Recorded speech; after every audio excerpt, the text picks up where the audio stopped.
Is your iPhone feeling a bit sluggish lately?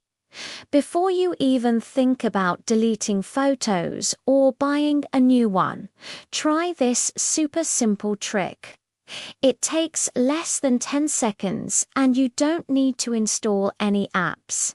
Seriously, it's a game changer. Ready? Grab your phone and go to Settings. Scroll down and tap on Accessibility. From there, find and tap on Motion. Now, you'll see an option called Reduce Motion. Go ahead and toggle that switch to On.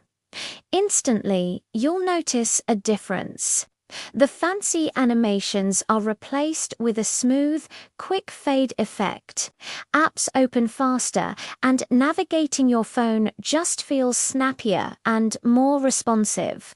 It's such a small change, but it makes your iPhone feel brand new. Give it a try and let me know what you think in the comments.